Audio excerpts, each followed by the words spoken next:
Genesis and chapter 10.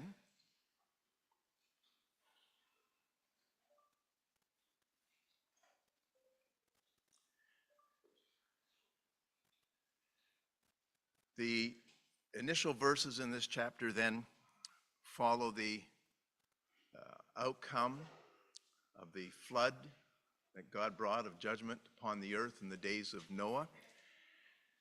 And what unfolds here is not necessarily chronological in the following chapters. It is relative to the flood that preceded, but there's something we'll point out. But just verse 1 and 5. Now these are the generations of the sons of Noah, Shem, Ham, and Japheth, and unto them were sons born after the flood. Now the sons of Japheth are listed, verse 5, by these were the isles of the Gentiles divided in their lands, everyone after his tongue, after their families, in their nations. Now, that might strike you then as something to note when it referred to tongues, languages, plural, because if you were to flip the page to chapter 11 and read verse 1, then we will read the occasion of when the earth was all of one language, and you'll read Babel, which God intervened and broke up and created the many languages of the earth, which in turn instituted a separation and distinction between.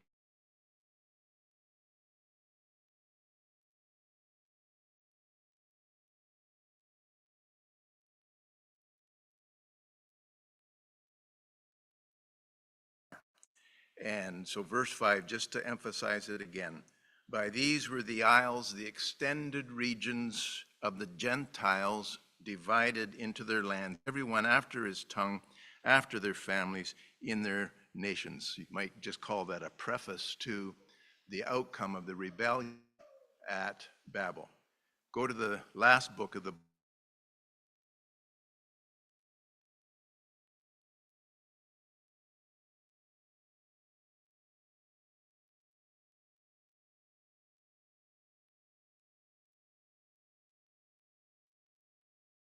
morning in the course of his worship took us to this scene in Revelation chapter 5. John seeing that throne in heaven, the description of the Lord Jesus. Come down to verse 9. The throng then that is in that heavenly scene, they sung a new song, saying, Thou art worthy to take the book and to open the seals thereof, for thou wast slain and hast redeemed us to God by thy blood out of every kindred, tongue, and people and nations. What we have then of this scene unfolded by the Spirit of God for our look, for our consideration just now, is, you might say, the antithesis. It is the polar opposite of what we have read in Genesis chapter 10. Genesis 10, as we've noted, is the outcome of man's rebellion. God must intervene. The languages and all their variation are instilled into the peoples of the world. And there, by the Spirit of God, the writer to Genesis speaks of the kindred, the tongues, and the nations. Families, languages, and nations divided throughout the whole earth. The outcome of rebellion. But what we have in this scene now in heaven, around the throne, with the Lamb there in the midst, is a people,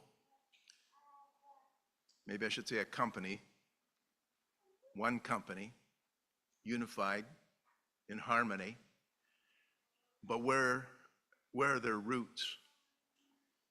Every family, every kindred, every tongue, every language.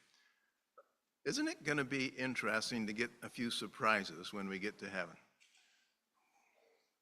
Don't know what that one language was at Babel before the dispersion. I don't know what that one language is going to be, that one tongue in heaven. But every kindred, every tongue, people, and nations. There is one added there, but it's almost a dead ringer for what is recorded in Genesis chapter 10. From rebellion now to redemption. How the scene so drastically changed. My dear wife Nancy, maybe she can just let this in one ear and out the other ear. She's had to listen to some of this a few times probably already. But particularly whenever we visit, can't call Sarnia a metropolis. Most of you here, not everybody here realizes this is my hometown. Born, raised, saved here, nurtured here spiritually, received into the assembly here many years ago, then left it all behind.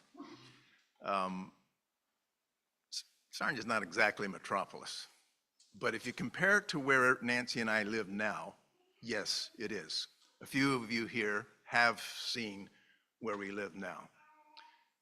Little village called Sherman in northern Michigan, and there's not much variety when it comes to ethnicity, skin tone. You can pretty well be sure it's blanche, right across the board. And coming to a setting like this morning does our hearts good, because it is, they call that section of the Genesis the Table of Nations, how things unfolded. It's nice to see a collection of peoples from various backgrounds, the various ethnicities, with this common focus that Revelation 5 has. Unto him, thou art worthy to take the book and to open the seals thereof, for thou wast slain, you were slain, and hast redeemed us to God by thy blood out of every kindred, every family. That's a tremendous thing to think of. Now, just how broad that term encompasses as far as any people, particular people, but it does break down from ethnicity, from nations of peoples. It brings it down to, in the Old Testament, I think there are times when it's used for the term tribe.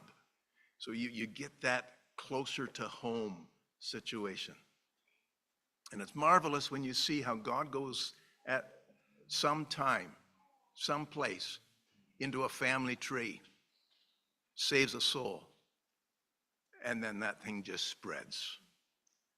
Every family, every language, the peoples, the nations, all there. One focus, one song, full harmony. Now I want you to come back to Matthew's Gospel with me, please. Chapter 1.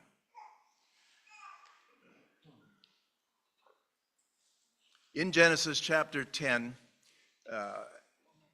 those three sons of Noah, the immediate offspring, the family tree that grows from each of the three sons of Noah, will be identified. But eventually, as you get into chapter 11, post-Babel, after the rebellion, then the Spirit of God just focuses in on Shem and shows the tree that grows from Shem and brings that man Abram to focus, and how things will unfold through that man and the seed of Abraham. Matthew 1:1, the book of the generation of Jesus Christ, the son of David, the son of Abraham. That caught my attention some years ago, and I'm not dismissing the thought. But we are often advised and reminded, and rightly so, that Matthew's record of the gospel, of the life of the Lord Jesus, is particularly bent towards the Jewish people. And yet, you remember, because Abraham wasn't a Jew. He precedes that. He's Semitic, but he's not specifically a Jew. And so here we have this generation, this family tree that is introduced of Jesus Christ. He is the son of David. Well, that seems very reasonable. They want one from David's line who will be the king to restore the people, the nation of Israel. But then the Spirit of God adds, son of Abraham. So that will take you right back to those early chapters of Genesis, 10, 11, and 12, and then the life of Abraham that unfolds. Here's what I particularly enjoyed. In these first 3 chapters, well into chapter 4, the various references to Old Testament prophets and particular portions of the prophet's scriptures being fulfilled, the Lord Jesus, to use this term, is the passive agent. He is not the individual, as far as the human perspective is concerned, that brought about the fulfillment of one thing after another in those first 3 chapters. We'll go to chapter 4 now, down into chapter 4. Many things have been fulfilled, but from the human perspective, not the result of something that the Lord Jesus has done. But now in chapter 4, come down to verse 12. Now when Jesus had heard that John Baptist, was cast into prison, he departed into Galilee. And leaving Nazareth, he came and dwelt in Capernaum, which is upon the sea coast, in the borders of Zebulun and Naphtali, that it might be fulfilled, which was spoken by Isaiah the prophet, saying, the land of Zebulun and the land of Naphtali, by the way of the sea, beyond Jordan, Galilee of the Gentiles. The people which sat in darkness saw great light. To them which sat in region and shadow of death, light is sprung up.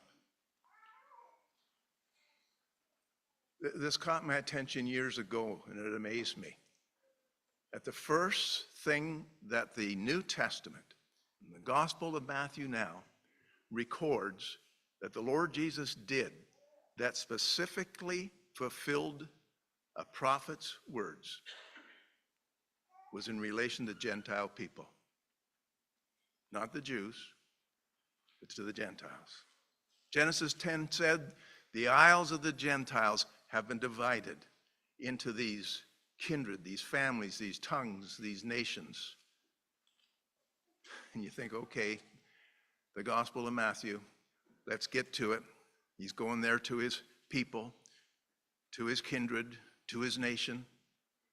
But the first thing that he fulfilled in the record, he goes to the north, to what is called Galilee of the Gentiles, a region then in the northern parts of Israel that was adjacent to the nations to the east that had been very substantially infiltrated by non-Jewish people, to the point then that this was a label that was given to it, Galilee of the Gentiles.